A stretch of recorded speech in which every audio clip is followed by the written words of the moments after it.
Olá pessoal, eu sou a Luíse Castanhedo e eu estou aqui para contar para vocês as novidades sobre os bastidores da transição planetária.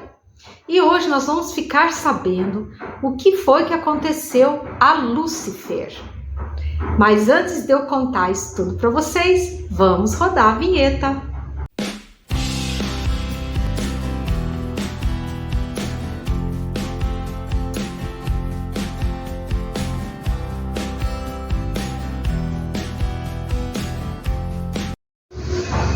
Pois muito bem, vamos começar o nosso vídeo de hoje, aonde eu gosto de saudar todos vocês, meu público querido, desejando a todos muita saúde, muita paz, muita harmonia em seus lares e principalmente, gente, muita esperança no mundo de regeneração que vem por aí. Vamos todos, gente, continuar orando pela paz no mundo, pela suavização na operação de despertamento físico. Vamos orar pelas cidades de São Paulo, Rio de Janeiro, Brasília, pelo grupo de filhos de Tomé, para que esse grupo seja reduzido a zero e para que esse sinistro plano aí engendrado pela elite trevosa, junto aos encarnados trevosos que os servem, não tenha êxito, gente. Vamos continuar orando porque está dando certo. Mas vamos ao assunto de hoje, que é muito para lá de interessante, e a entidade que vocês vão saber quem é, ela respondeu. Ela disse o seguinte: esses seguidores hoje encontram-se todos voltados à luz, cada qual em seu nível obtido pelo seu livre-arbítrio.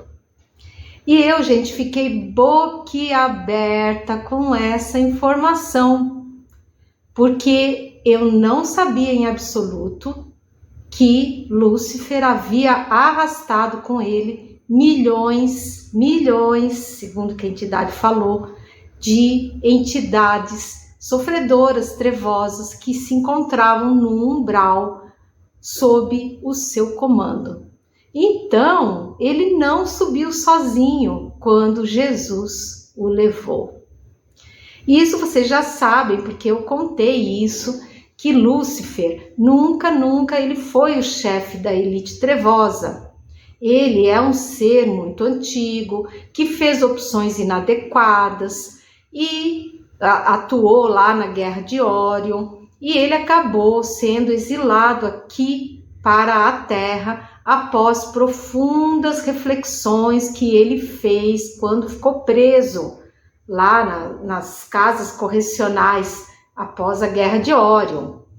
E aqui chegando, ele tentou trabalhar, tentou se voltar para a luz, mas por não estar ainda firme nos seus valores, ele acabou tendo uma recaída e foi cooptado pela elite trevosa, chefiada por Javé.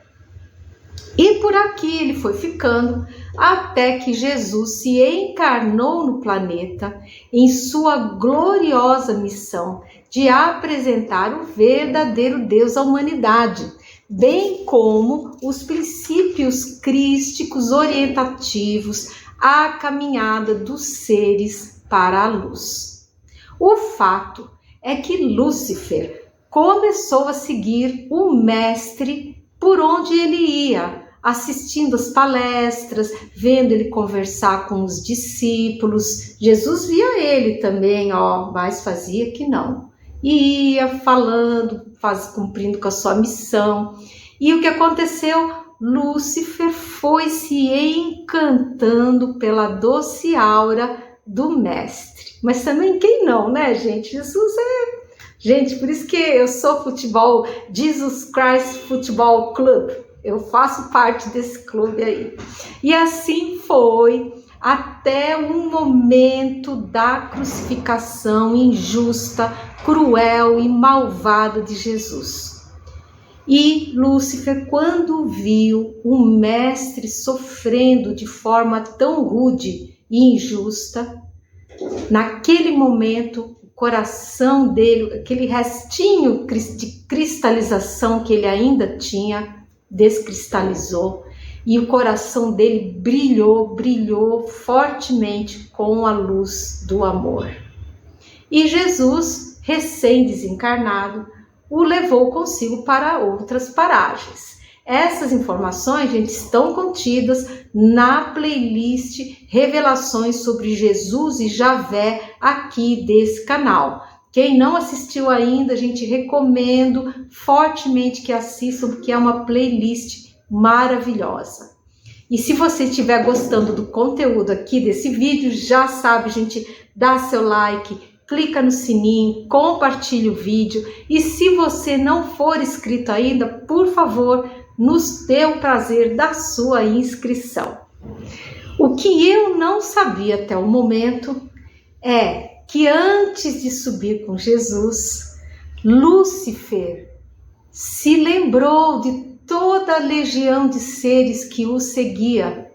E ele então pediu autorização a Jesus para retornar ao umbral e trazer consigo aquela imensa legião de seres que o seguiam.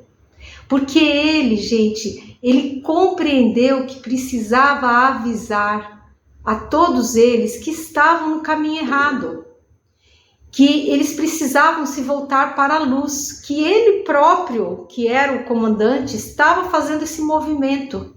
E então recomendava a todos que o fizessem também. E é claro que Jesus autorizou ele a fazer isso.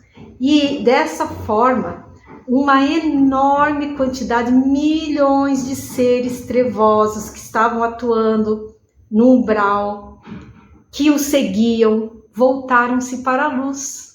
Refletiram sobre as palavras de Lúcifer e falaram: não, vamos embora contigo, você está falando aí que a luz é boa, nós vamos atrás. E veio todo mundo para a luz. E o que é melhor, encontram-se todos trabalhando na luz hoje em dia, cada qual, claro, no seu estágio, de acordo com a sua perseverança, com a sua vontade de evoluir, mas o importante é que todos estão na luz, trabalhando na luz. E eu achei essa história, gente, linda demais, linda demais. Eu fiquei abismada de saber isso, porque eu não sabia. E acho que vocês também não, né? O que vocês acham disso tudo, gente? E a entidade continuou. Falou assim: é lindo, minha filha, ver os seres prosseguindo na seara da luz. E o fato de já terem pertencido às trevas os faz compreender melhor os trevosos e a não condená-los de forma avassaladora. É o caminho natural dos seres que partem da ignorância para a luz. E falou mais, disse assim: os seres que são mais trevosos, eles são mais energéticos e eles aprendem a ser perseverantes devido à sua obstinação no mal. Porém, quando se voltam à luz, toda essa perseverança que eles têm, ela se volta ao bem, ela se volta às boas obras, ela se volta à luz. E esses seres, então, tornam-se os principais agentes da luz. E é assim que as coisas funcionam, minha filha. Eu fiquei realmente abismada com essas informações, mas eu acho importante também, gente, eu acho que cabe fazer aqui um esclarecimento, né? Quando um ser das trevas, ele se volta à luz, ele é perdoado, claro que é perdoado, porém, ele tem que assumir a responsabilidade por todos os atos que ele cometeu. Então, ele precisa resgatar os seus débitos e depurar o seu perispírito, limpá-lo, curá-lo das deformidades que ele traz. Então, todos esses seres, esses milhões migraram das trevas para a luz, bem como o próprio Lúcifer, eles continuam trabalhando para repor as coisas em seus lugares e depurar os seus perispíritos, porque a evolução somente acontece dessa forma. Então não tem essa história de passar a mão na cabeça não, gente. Mas o que se tem é o perdão, o acolhimento, a orientação para que esses espíritos todos possam se desenvolver dentro dos princípios da luz. E nesse momento, eu então perguntei com quem eu tinha a honra de contatar. E então entrou assim na minha tela mental, muito forte, muito claro, 2 nomes, Sócrates e Merípades. E eu fiquei assim, né? Falei, nossa, Sócrates? Ele falou, você tá falando com Sócrates novamente, minha querida.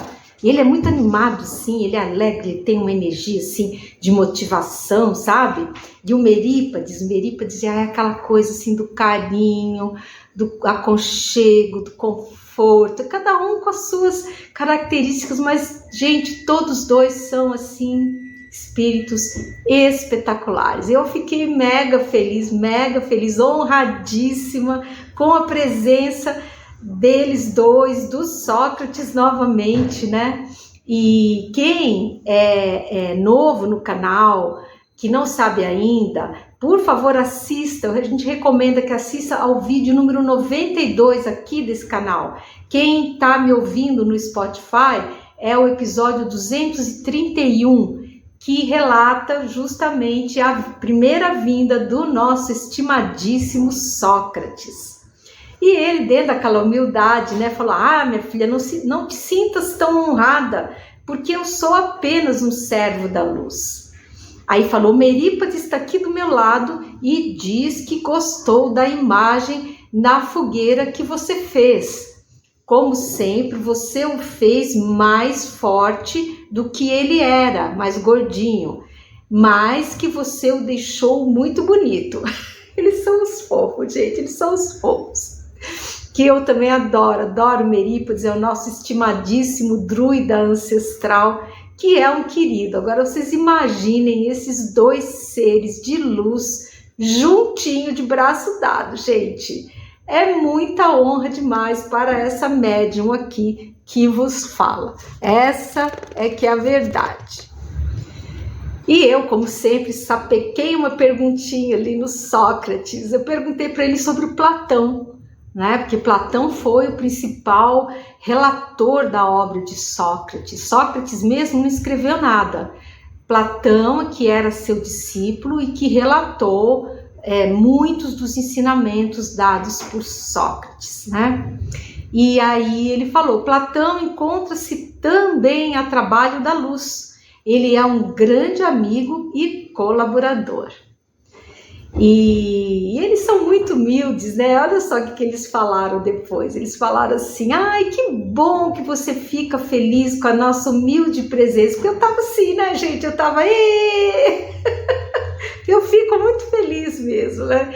E aí falaram assim, nós gostamos muito da sua decoração de Natal, honrando a vinda do nosso amado Cristo ao planeta. E eu, de fato, a gente tinha arrumado, eu adoro arrumar minha casa, eu encho minha casa com coisa de Natal, gosto de montar um presépio muito caprichado, muito bonito para honrar nosso Senhor Jesus Cristo, gosto de montar uma árvore bonita também, tudo para honrar o Natal, que para mim é a melhor data que tem no ano todo, é o Natal, pela comemoração da vinda desse ser espetacular que é o nosso Cristo amado, que com toda a sua humildade se fez de carne aqui entre nós para nos trazer tantos ensinamentos preciosos. Porque, gente, pensem bem, a humanidade era uma antes de chegar a Jesus.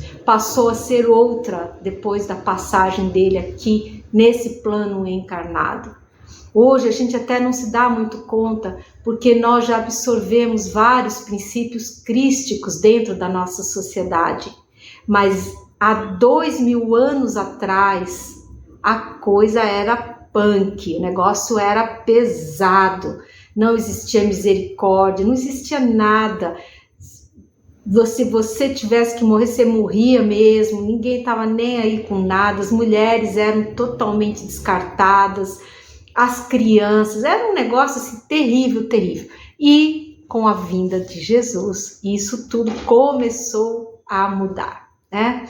E aí, na sequência, nosso estimado Sócrates nos passou uma série de conselhos para essa época de hoje, que eu vou deixar para contar para vocês no próximo episódio, que é para que esse não fique longo demais. Eu sei que todo mundo tem muita coisa para fazer e às vezes não tem aquele tempo todo para ouvir um vídeo longo demais. Então, gente, é isso aí. Meu nome é Luíse Castanhedo. Eu espero vocês no próximo episódio aqui desse canal. Até lá!